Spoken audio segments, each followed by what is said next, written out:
Olá, amigas, amigos, todos e todas aqui do canal O Argumento.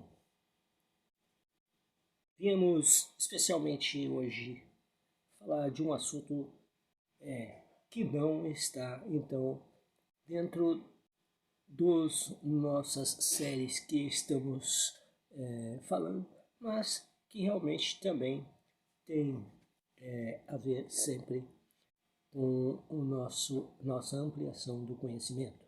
E é justamente sobre o conhecimento.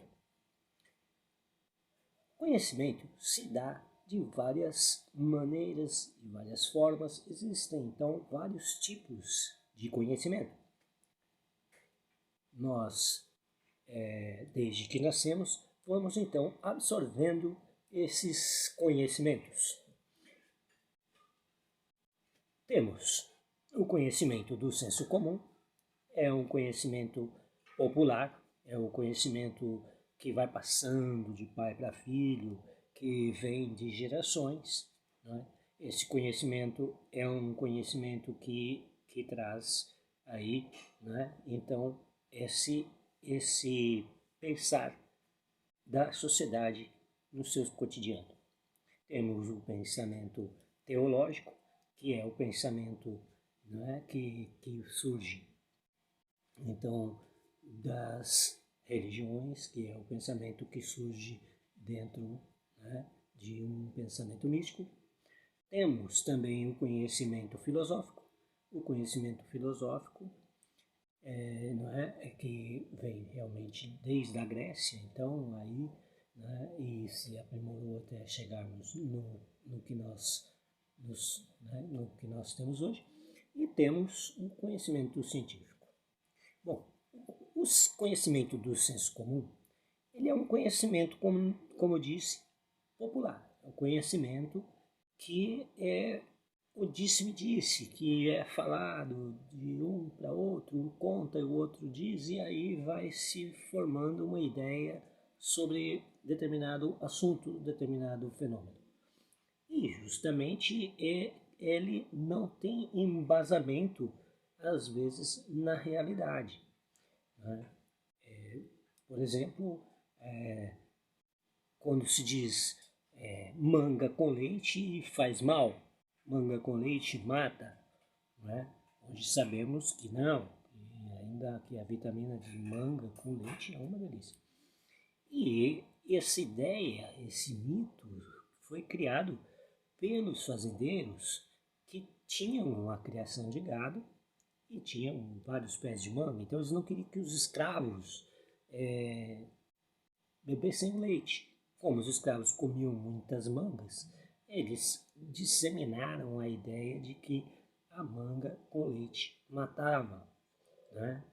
E aí foi pegando, foi virando e, né, esse é um conhecimento do senso comum que demonstrou-se não ser real. O conhecimento teológico. Conhecimento teológico é um conhecimento que é estruturado num pensamento divino, num mito, numa lenda, muitas vezes. Ele vem com ideias de criações divinas, a partir de seres fantásticos, demônios e outros, né? Existem diversas religiões e diversas formas de pensamento teológico no mundo, e dessas formas, de todas elas, ou quase todas elas, estão fundamentadas em algum mito. Né? Então, temos aí o conhecimento científico. O conhecimento científico, ele é um conhecimento que ele é sistematizado. Ele é um conhecimento que ele passa por várias etapas até que aquele fenômeno seja desvendado para que se torne uma certeza. De qualquer forma, essa certeza nunca ela é uma certeza absoluta, uma verdade absoluta. Se forma, então, uma tese diante dessa tese que já era uma hipótese, virou uma tese, daí dessa tese vem uma antítese para formar uma síntese, e essa síntese então é chegar a uma teoria. A teoria é uma ideia em que o senso comum a coloca como é só uma teoria. Não, não é só uma teoria. Para o conhecimento científico, para o conhecimento acadêmico, para a academia em geral, uma teoria é algo que pode ser provado, enquanto que uma hipótese é ainda uma hipótese. Então, quando é uma hipótese, ainda não é uma teoria. Mas quando é uma teoria, já pode ser provada, já foi experimentada, já foi calculada, já foi passado por várias etapas do conhecimento científico. O conhecimento filosófico eu deixei agora por último, porque o conhecimento filosófico ele não vem trazer verdades, não é? Ele não vem embasado em mitos que não são fundamentados também em fatos, ele não vem embasado de senso comum, e ele também critica um pouco a ciência. Ele vem questionar todos os conhecimentos, para que nós possamos então formar um bom pensamento sobre o mundo. Não é? O pensamento filosófico, então, ele é esse questionador, não é? Esse questionador que vai questionar, inclusive, a ciência, mas coerentemente.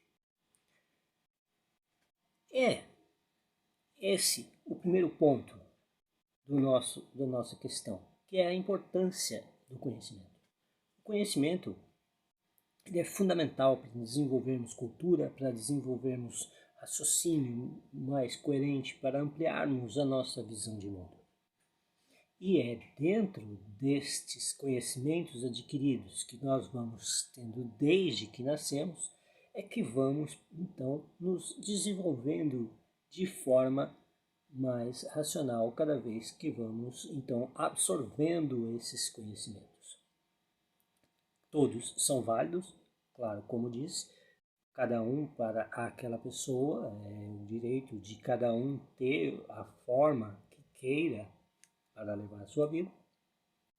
Porém, o que trazemos aqui é a importância do conhecimento, inclusive científico, para que nós possamos então entender melhor o universo, a sociedade, o mundo em que vivemos.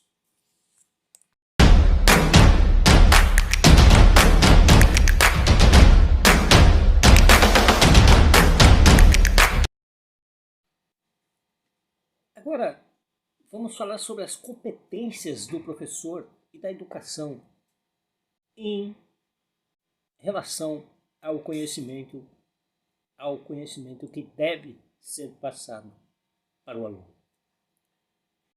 Eu peço licença para me apropriar da fala do ministro Floriano no julgamento que tornou o indizível inelegível. Estamos brincando, mas foi o julgamento que tornou o nosso ex-presidente passado inelegível por 8 anos. E a fala do ministro Floriano vai exatamente no ponto a qual nos vamos referir aqui, né? Que é sobre a competência de um professor e de um servidor público, que no caso ele utiliza isso justamente para demonstrar que o acusado cometeu, não é, o desvio de sua função, não é, na ação do seu cargo. Portanto, é dentro da lei que ele seja punido. E ocorre o mesmo com o professor. Vamos ver então a fala aqui do ministro. Vamos ver. Alguém que acreditar que a Terra é plana, mesmo contra as evidências científicas, esse sujeito pode ainda, né, integrar um grupo de estudos terraplanistas ou uma confraria da borda infinita, dedicar seus dias a imaginar como um avião dá a volta no plano para chegar ao outro extremo. Porém, este credo, esta crença, ela, se ele for um professor, e principalmente da rede pública, não lhe é permitido ficar a lecionar inverdades científicas aos seus alunos, pois isso seria desviar as finalidades educacionais que correspondem à sua competência de servidor docente. As convicções íntimas de quem quer que seja são respeitadas e até sua externação, desde que não fira outro direito constitucional, tem que ser preservada.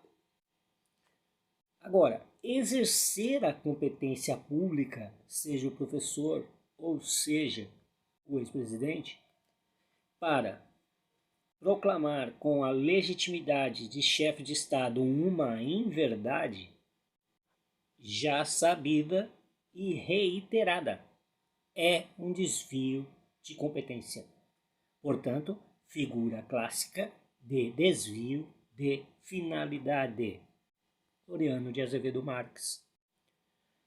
E, então, nesse sentido, sem muitas mais palavras a se dizer, é importante o professor, como sendo a ponte entre o conhecimento e o aluno, ele não traga suas convicções pessoais para dentro da sala de aula, para dentro de sua prática docente, pois dentro dos currículos estão as preliminares científicas que devem ser aplicadas na pedagogia do dia a dia numa sala de aula, para cada uma das disciplinas.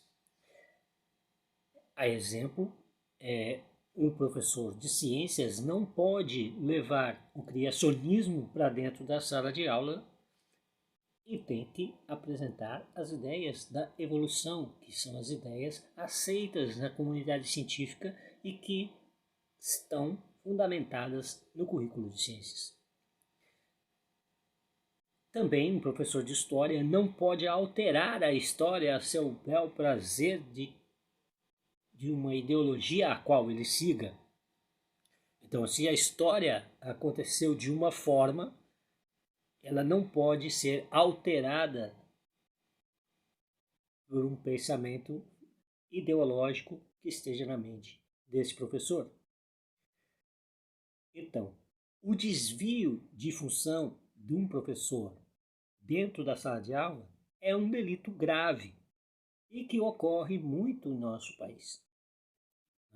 Então, é dentro deste pensamento que nós, professores, precisamos rever nossa missão como professor, para poder, dentro de uma sala de aula, ensinar da maneira correta, não é?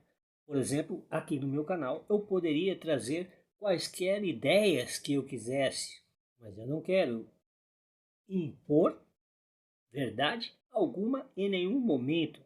Eu trago questionamento, muitas vezes até mesmo da ciência tradicional, e esses questionamentos são plausíveis porque eles têm fundamento em alguma pesquisa de um outro cientista ou pesquisador ou arqueólogo que tenha trazido evidências sobre algum assunto. Dessa mesma forma, eu não vou afirmar que aquilo é uma verdade, mas questionar aquilo que é dito como verdade absoluta, porque verdades absolutas não existem. E, então, este foi mais um vídeo aqui do canal O Argumento, não é? E voltaremos em breve com o Renascimento para dar continuidade à nossa série. E justamente onde surgiu